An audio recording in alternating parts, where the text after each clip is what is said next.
Okay students, in this session we will study about life cycle of bryophytes. So let's start.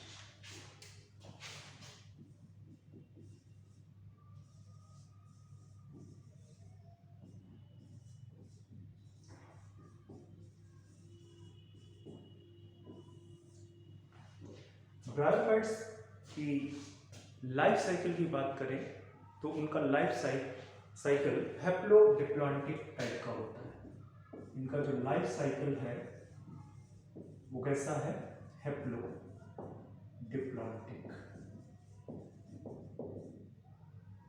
मतलब कि दो phases जो life में पाई जाती हैं सेक्सुअल रिप्रोडक्टिंग प्लांट के, वो वहाँ पे हैप्लॉइड फेज भी होगी और डिप्लॉइड फेज होगी इन केस ऑफ ब्रायोफाइट्स। ठीक है, सिग्निफिकेंट टाइम के। ओके, मेन प्लांट बॉडी की अगर बात करें, मेन प्लांट बॉडी इनकी गैमेटोफिटिक होती है, मतलब हैप्लॉइड होती है। गैमेटोफिटिक, गैमेटोफिटिक मतलब कैसी होगी? हैप्लॉइड। और इस गैमेटोफिटिक प्लांट बॉडी के अंदर रिप्रोडक्टिव स्ट्रक्चर्स फॉर्म करते हैं, sexual reproductive structures. Gametophytic plant body में क्या आएंगे? सेक्सुअल रिप्रोडक्टिव स्ट्रक्चर इसी पे प्रेजेंट होंगे। सेक्सुअल रिप्रोडक्टिव स्ट्रक्चर इसी पे प्रेजेंट होंगे। ठीक है, इस मेन प्लांट बॉडी में। सेक्सुअल रिप्रोडक्टिव स्ट्रक्चर की अगर बात करें तो मेल रिप्रोडक्टिव ऑर्गन होगा and female reproductive organ. Male reproductive organ है, female reproductive. Male reproductive organ को यहाँ पे भी एल्गी की तरह क्या बोलते हैं? एंथ्रीडियम।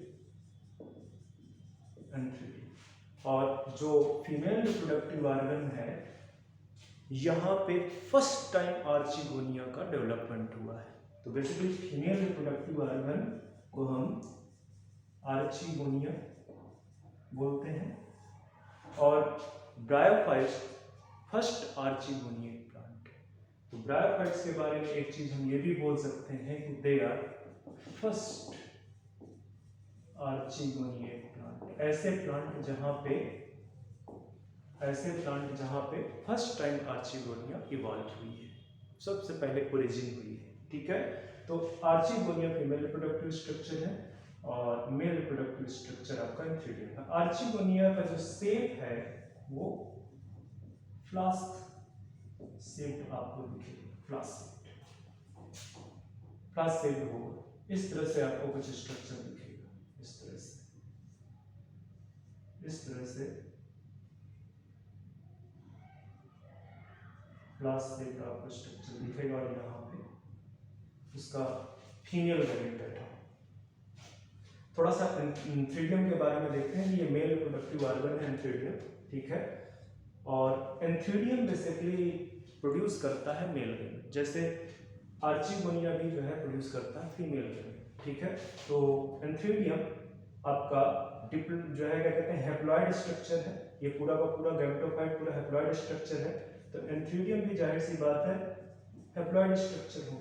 तो एंथ्रीडियम क्या प्रोड्यूस करते हैं? Produce male gamete.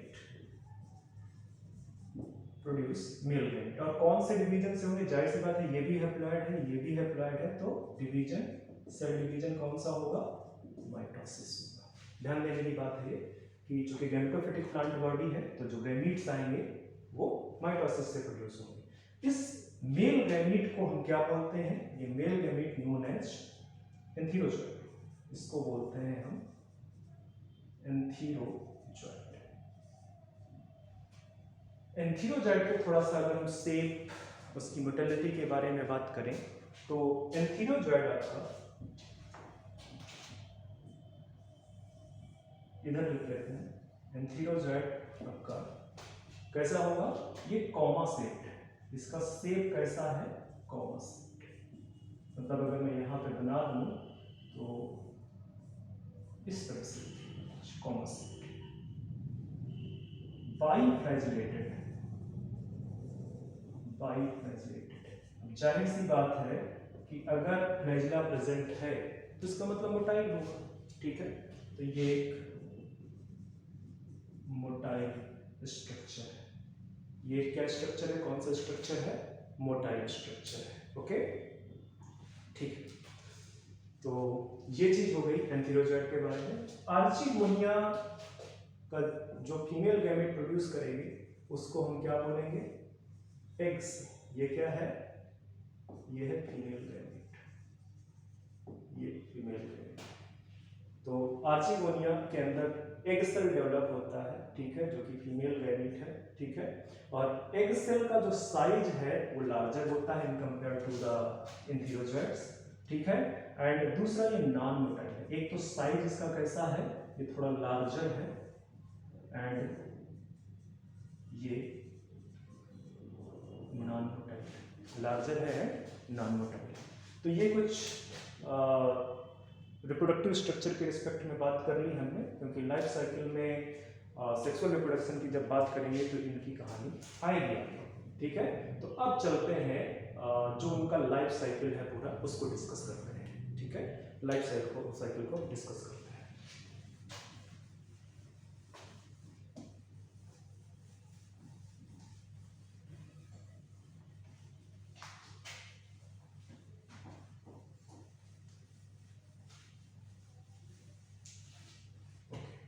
तो मेन प्लांट बॉडी मैंने क्या बोला कि गैमेटोफाइट, ठीक है। गैमेटोफाइटिक मेन प्लांट बॉडी है, हैप्लॉइड स्ट्रक्चर है। गैमेटोफाइट जो है क्या कहते हैं, इसके अंदर जो male and female reproductive structure है, male reproductive organ and female reproductive organ. ये मेल रिप्रोडक्टिव ऑर्गन क्या है, अभी डिस्कस किया हमने, antheridium. And female reproductive organ क्या है, आर्चिगोनियम या आर्चिगोनियम। बहुत सारे की बात करते हैं, आर्चिगोनियम कर लेते हैं इसको, आर्चिगोनियम, ठीक है। एंथेरियम क्या दे देगा, क्या प्रोड्यूस करेगा, चूंकि हैप्लॉइड स्ट्रक्चर है पूरा का पूरा, ये भी हैप्लॉइड है, ये भी हैप्लॉइड ही होंगे, तो ये माइटोसिस के थ्रू आपको देंगे क्या, एंथेरोजोइड। और आर्चिगोनिया भी माइटोसिस के थ्रू क्या प्रोड्यूस करेगा, एक्स। दोनों है हैप्लॉइड स्ट्रक्चर। अब इनके बीच में होगा फ्यूजन या फर्टिलाइजेशन होगा, फर्टिलाइजेशन। और फर्टिलाइजेशन किस तरह का है, फर्टिलाइजेशन ये जूडियोगैमी है, क्योंकि फर्टिलाइजेशन यहाँ पे होता है, क्योंकि फर्टिलाइजेशन वाटर में होता है। जो ब्रायोफाइट्स हैं वो वैसे ही एरिया में ग्रो करते हैं जहाँ पे मॉइस्चर होता है, थोड़ा वाटर होता है। तो इनका जो फर्टिलाइजेशन है वो वाटर में बेसिकली होगा, ठीक है। और वो प्रोसेस होगी जूडियोगैमी, जहाँ पे मेल गैमेट मोटाइल है और फीमेल गैमेट नॉन मोटाइल है, ठीक है। तो एंथेरोजोइड्स एंड एग सेल ये आपस में फ्यूज करेंगे तो एक स्ट्रक्चर बनेगा जाइगोट। और अब ये स्ट्रक्चर कैसा होगा, डिप्लॉयड, मतलब कि स्पोरोफिटिक जनरेशन, ये ऊपर अभी तक गैमेटोफिटिक जनरेशन चल रही है, स्पोरोफिटिक जनरेशन वो स्टार्ट हो गई है। स्पोरोफिटिक जनरेशन क्या हो गया है, स्टार्ट हो गया। जाइगोट से डेवलप होगा, इसमें सेल डिवीजन होगा माइटोसिस के थ्रू, माइटोसिस के थ्रू। तो यहां पे बनेगा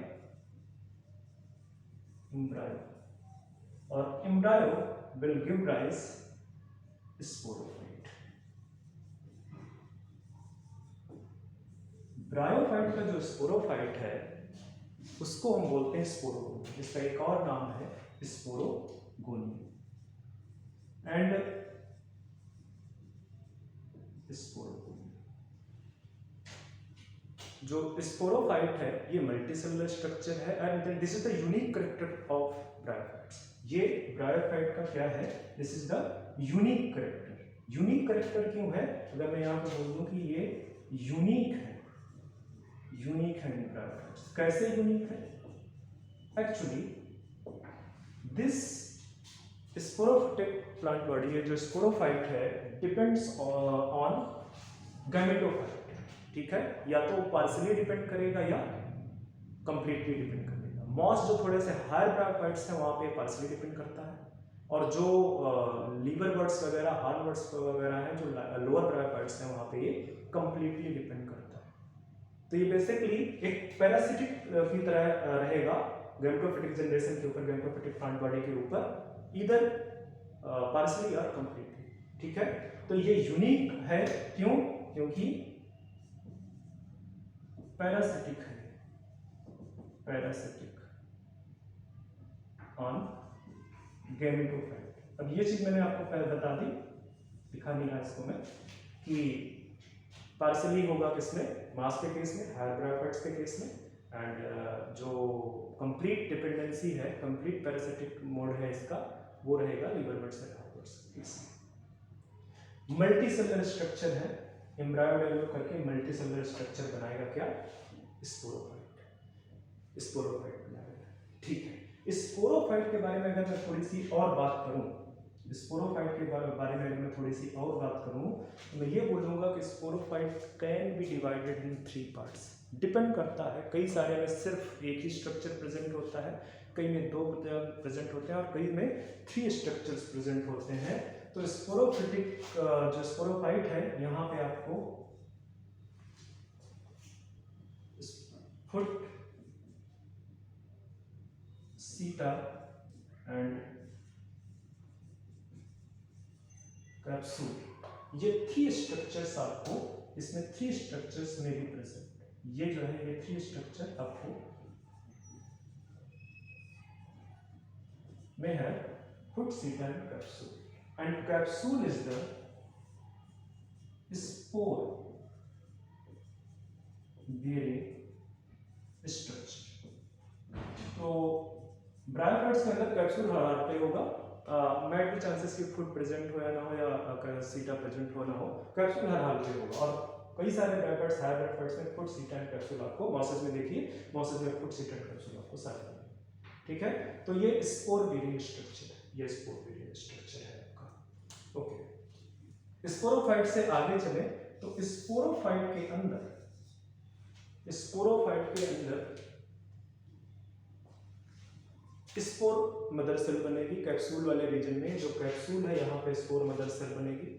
ठीक है, स्पोर मदर सेल, आपको पता है कि ये सारे स्ट्रक्चर जाइगोट, एम्ब्रायो, स्पोरोफाइट, तभी बोल ही रहे हैं इसको, डिप्लॉयड है। स्पोर मदर सेल्स भी, अब ये जो स्पोर मदर सेल्स है, spore mother cell produce spore. अब ये समझने की जरूरत नहीं है कि कौन सा डिवीजन होगा, क्योंकि number of chromosomes basically upward. Spore आपका डिप्लॉयड स्ट्रक्चर है, ये डिप्लॉयड स्ट्रक्चर। ये जो सेल डिवीजन होगा यहाँ पे, वो कौन सा होगा? मियोसिस। ये जो स्पोर बना है, अब स्पोर बेसिकली जो है क्या कहते हैं, स्पोर के बारे में भी कुछ चीजें इंपॉर्टेंट हैं जो डिस्कस करनी चाहिए। एक चीज तो मैंने जैसे बता दिया कि ये भी हैप्लॉयड स्ट्रक्चर है। दूसरा इंपॉर्टेंट चीज है कि ब्रायोफाइट्स के केस में जो स्पोर्स है वो होमोस्पोरस है। स्पोर कैसे हैं? सारे के सारे एक जैसे हैं। सारे ब्रायोफाइट्स में जो स्पोर्स होंगे वो कैसे होंगे? होमोस्पोरस होंगे, होमोस्पोरस, एक जैसे स्पोर्स वहां पे देखने को मिलेंगे। ठीक है, और यहाँ पे मैंने डिस्कस कर दिया कि स्पोर मदर सेल्स में मियोसिस के थ्रू स्पोर प्रोड्यूस। अब क्या है कि ये जर्मिनेट करेंगे। अब स्पोर क्या करेंगे? जर्मिनेट करेंगे। तो हो सकता है कि जो लोअर बेसिकली ब्रायोफाइट्स हैं, ठीक है, वहां पे स्पोर जर्मिनेट करेगा, ठीक है, और गैमेटोफाइट प्लांट बॉडी बना देगा। गैमेटोफाइट प्लांट बॉडी बना देगा, मतलब मैं यहाँ पे लिख दूं as in liver birds and horn birds. liver birds and horn birds में ये सिचुएशन आपको देखने को मिलेगी। जो हायर ब्रायोफाइट्स हैं तो उसमें एक इंटरमीडिएट स्टेज है। जो हायर ब्रायोफाइट्स हैं लाइक इन मॉसेस के केस में ये इंटरमीडिएट स्टेज आएगी जिसको हम बोलते हैं प्रोटोनिमा। प्रोटोनिमा बेसिकली एक फिलामेंटस स्ट्रक्चर है, फिलामेंटस स्ट्रक्चर।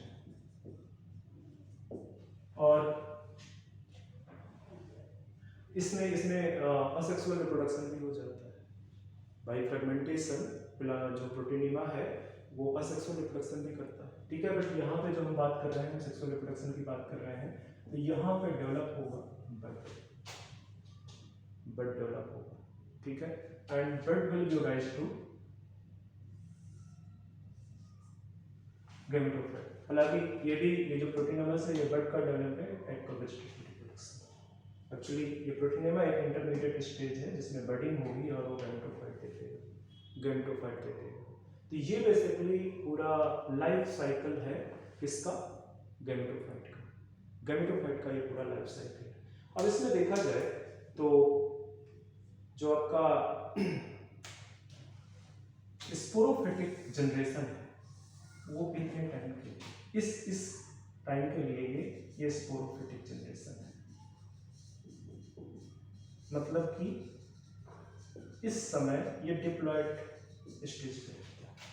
और ये जो ऊपर वाला है ये कहां से कहां तक, आपके स्पोर्स से लेके गैमीट तक, ये वाला जो है ये गैमेटोफिटिक जनरेशन है, gametophytic generation. So this is all about life cycle of brand. Thank you.